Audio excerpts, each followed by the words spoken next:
La maison de passage, appelée aussi gîte d'étape, est peut-être l'une des formes les plus aimables que la colonisation ait léguées à l'Afrique, admirable avant-poste d'une infrastructure touristique originale. Il s'agissait le plus souvent d'une habitation de modeste apparence, non dépourvue d'un certain cachet de coquetterie, sommairement meublée et entretenue par un villageois peu doué pour l'agriculture, lequel y cumulait les fonctions de concierge, de majordome et de femme de chambre. Ce logement temporaire, forme rustique du motel, était situé de préférence en bordure de la route, à proximité d'un village ou d'une agglomération à caractère administratif, afin d'héberger, pour le temps de leur passage ou de l'accomplissement de leur mission, les fonctionnaires visitant la localité. Cette formule, solution élégante à la crise du logement en brousse, réservait parfois des surprises de qualité particulière aux voyageurs non avertis. C'est à l'issue d'un voyage de 5 heures sur 80 km de mauvaises pistes forestières que nous étions arrivés dans une sorte de clairière, vaste espace dégagé au centre duquel, parmi de riants parterres flamboyants, était semée une demi-douzaine de villas aux toits de tôle vernis. C'était le poste de cas où nous n'étions attendus que la semaine suivante. Aucune disposition n'avait encore été prise pour nous loger. À l'intention de mon compagnon et de son épouse, une maisonnette en pisé avait toutefois été réservée. Mais on n'avait pas encore songé à son nettoyage, pas plus qu'à procéder à d'indispensables travaux de réfection. Enfin, la maison existait. En se montrant conciliant et fermer les yeux sur les lézardes des murs, les dégradations de la toiture, la poussière, les toiles d'araignée, les cancrelats, les rats et peut-être les serpents, le jeune ménage pouvait s'estimer satisfait, disposant d'un toit pour dormir.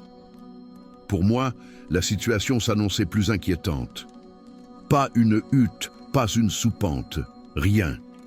Je m'employais en vain.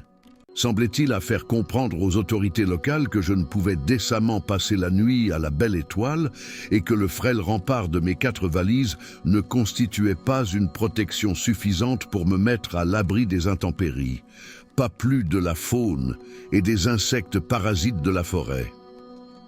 En désespoir de cause, quelqu'un eut une idée. Il y a bien le vieux gîte, mais le discours ne fut pas plus long. Instantanément, cette proposition avait recueilli la majorité des suffrages. Tout le monde semblait à présent convaincu que c'était la solution idéale, la plus naturelle, la plus avantageuse pour la communauté comme pour moi-même. Solution tellement aveuglante par sa logique et sa simplicité que personne n'y avait songé au premier abord. Bien sûr, il existait quelques inconvénients mineurs tels que l'éloignement, le gîte se trouvant à quelques 2 ou 3 kilomètres du centre résidentiel, l'isolement, la proximité du camp. Mais comme ces détails secondaires devaient être compensés par d'énormes avantages, il n'y avait pas à hésiter plus longtemps. Pensez donc un célibataire qui, pour son premier terme, allait se trouver le seul occupant d'une habitation coquettement meublée située au bord d'une voie peu fréquentée, à mi-chemin entre le village indigène et le quartier résidentiel européen, avec une vue imprenable sur la forêt, par devant et par derrière. Toute discussion semblait superflue. Je finis par me demander s'il ne convenait pas de me confondre en remerciements ou encore de leur tenir des propos dans le genre « c'est trop beau pour moi ».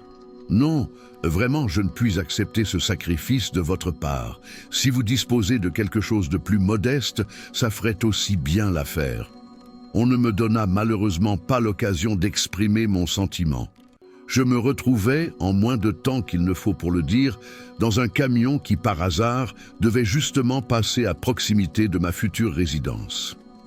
C'est ainsi que je vis, peu avant la tombée de la nuit, abandonné avec mes valises, une lampe tempête, une bouteille de whisky et un morceau de pain, face à une sorte de hutte en terre battue, au toit végétal ébouriffé par les tornades saisonnières et dominant une vague piste, plus qu'aux 3/4 envahie par une végétation parasite exubérante. Cette remarquable construction était juchée sur un tertre rougeâtre, rongé par les termites. Près de la porte, déguenillé sur ses bords, fait de vieux morceaux de cuir, se tenait une sorte de gnome rabougri, souriant de tous ses chicots brunis et me faisant signe d'entrer.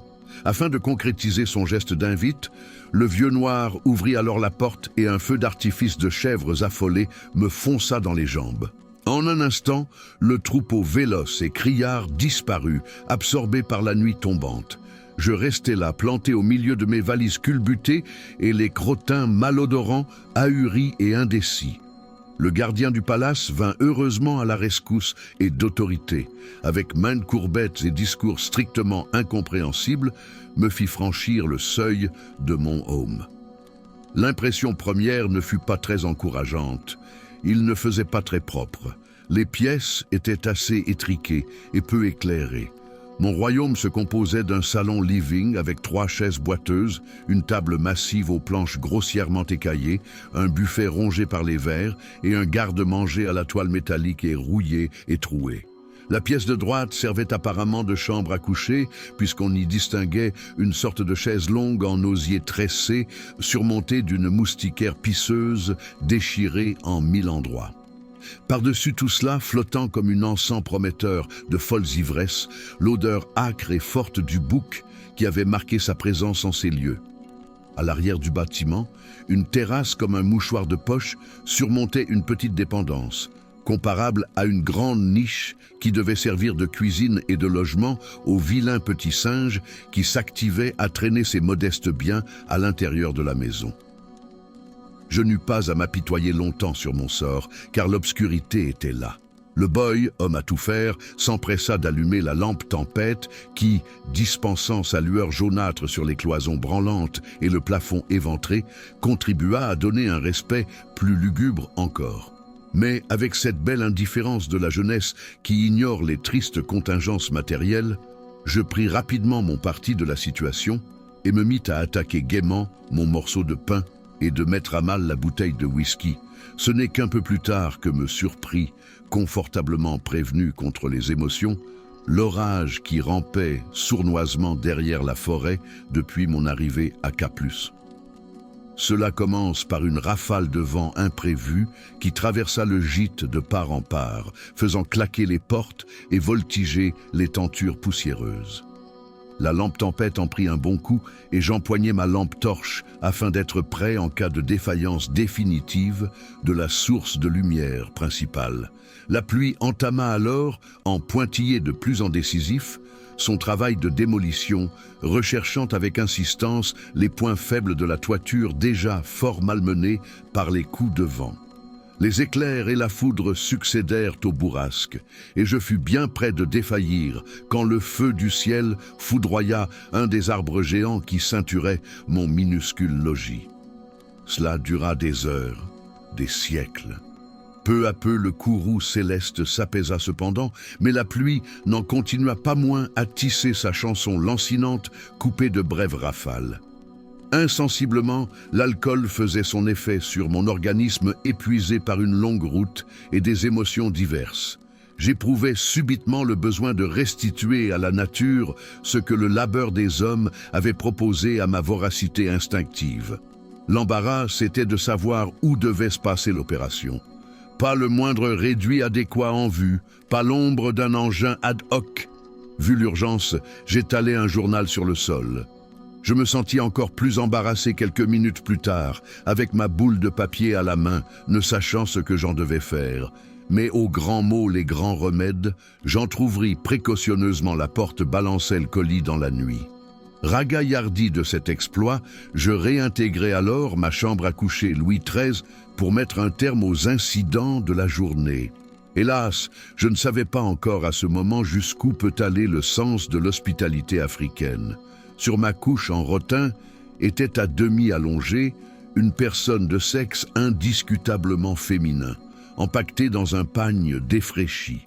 Elle ne devait apparemment pas faire plus de 16 ans, si je m'en reportais à certaines rondeurs agressives qui déformaient la pièce d'étoffe qui la moulait de très près.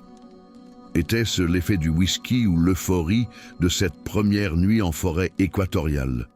Je ne remarquai ni les cheveux crépus, négligemment tressés, ni les pieds nus, gris de poussière, ni les tatouages qui marquaient les joues. Je vis des lèvres gourmandes et l'éclair prometteur de 2 yeux hardis, et j'imaginais le reste. Cui-cui-cou, me fit le petit oiseau qui me sortit le lendemain de mon sommeil bienheureux. M'étirant longuement sur ma couche ingrate, je me sentais dans une forme parfaite, prêt à avaler le monde.